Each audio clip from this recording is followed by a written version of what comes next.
छत्रपती शिवाजी महाराज या महाराष्ट्राच्या मातीमध्ये दोन छत्रपती बाहेर केला, त्या राजमाता राष्ट्रमाता महासाहेब जाऊन माझा मानाचा मुजरा, मानाचा मुजरा, मानाचा मुजरा. नमस्कार मित्रांनो, मी संकल्प सोमनाथ मोरडे. माझ्या शाळेचे नाव बसवेश्वर हायस्कूल मुस्ती. मी आता 8वीचा विद्यार्थी आहे. छत्रपती शिवाजी महाराजांच्या पदस्पर्शाने पावन झालेलं उमेद मला शिवरायांविषयी माझे मनोगत व्यक्त करण्याची संधी दिल्याबद्दल आयोजकांचे आभार. सिंहाच्या जबड्यात घालून हात मोजती दाता ती जात मराठ्यांची, आणि महाराष्ट्रात राहून तो शुभांना ओळखत नाही ती जात हिजड्यांची, ती जात हिजड्यांची. छत्रपती शिवाजी महाराजांनी स्वतः एनालिसिस केलं. स्वतः एनालिसिस म्हणजे काय? राजांनी लिंबू टिंबू पोरं गोळा केली, त्यांच्या हातात शस्त्र दिले आणि सांगितलं की आपल्याला स्वराज्य बघायचं आहे.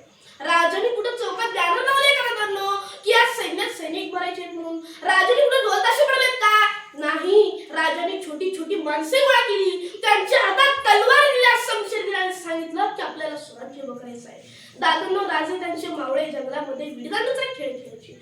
तलवारबाजीचे प्रशिक्षण ते आपल्या प्रत्येक मावळ्याला द्यायचे आणि जंगलाच्या बाहेर जाऊन पोरं विकायचे आणि त्यासाठी सांगायचे, बाहेरून कोणीतरी अनोळखी व्यक्ती येता दिसला की तू कुठल्या तरी प्राण्याचा किंवा पक्षाचा आवाज काढ, म्हणजे आम्हाला समजून जाईल की बाहेरून कोणीतरी अनोळखी व्यक्ती येता दिसतोय. मग महाराज दांडपटात तलवारबाजीचे प्रशिक्षण तिथंच थांबायचे आणि विडदांडूचा खेळ चालू करायचे. बाहेरच्या शत्रूला कळू नये की आज स्वराज्याची गाठ मारली जात आहे.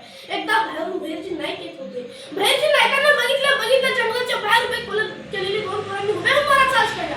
भैरची नाईक आत आले, छत्रपती शिवाजी महाराजांच्या समोर उभा राहिले आणि राजांना म्हणाले, राजा तुमच्या स्वराज्यात मला काम करायचं असेल, कुठली तरी संधी द्याल का, एखादी नोकरी द्याल का? राजे म्हणाले, तुमच्यात कुठला चांगला गुण आहे? तर भैरची नाईक म्हणाले, राजा तुम्ही शोधावा. भैरची नाईक जायलाच गेले, 2-4 पावले पुढे गेले, पुन्हा माघारी आले आणि राजांना म्हणाले, राजा जंगलाच्या बाहेर कोण पोरं विकेले सा, त्यासनी सांगा मोऱ्या दिसात पडत नसतात म्हणून. एवढाच आदेश छत्रपती शिवाजी महाराजांनी त्या भैरजी नायकाकडून घेतला आणि छत्रपती शिवाजी महाराजांनी भैरजी नायकाला खूप भेट खाण्याचं प्रमुख केलं.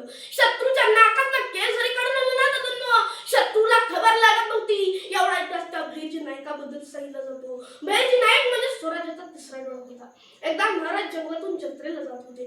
जत्रेला जात असताना एक आणपण हत्तीच्या ताकदीचं एक पोरगं चालत येत होतं. महाराजांनी त्या पोराला बघितलं आणि यशाजी म्हणाले, यशाजी हे पोरगं मला माझ्या स्वराज्यात हवंय. यशाजी गेले, त्या पोराला धरलं आणि महाराज समोर आणून उभं केलं. महाराजांनी विचारलं, काय करतोस तू?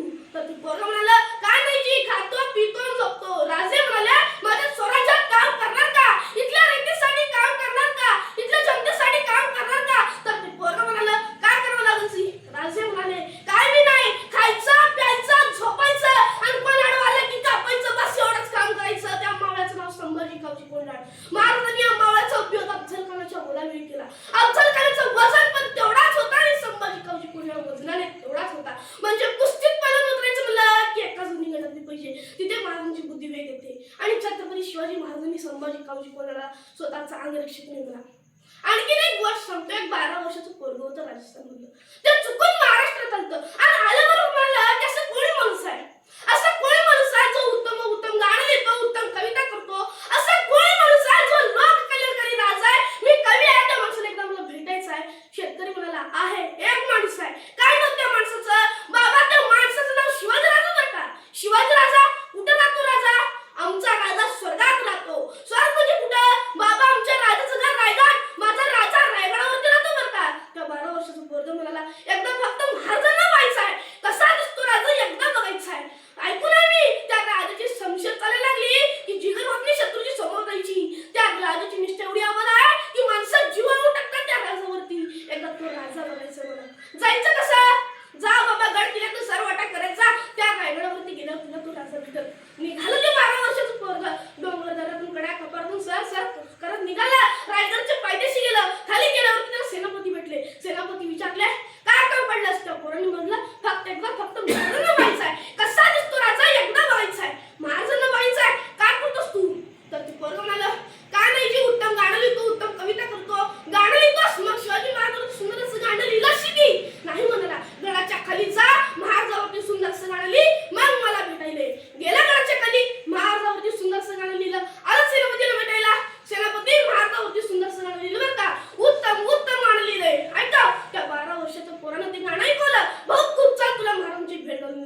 मित्रांनो म्हणलं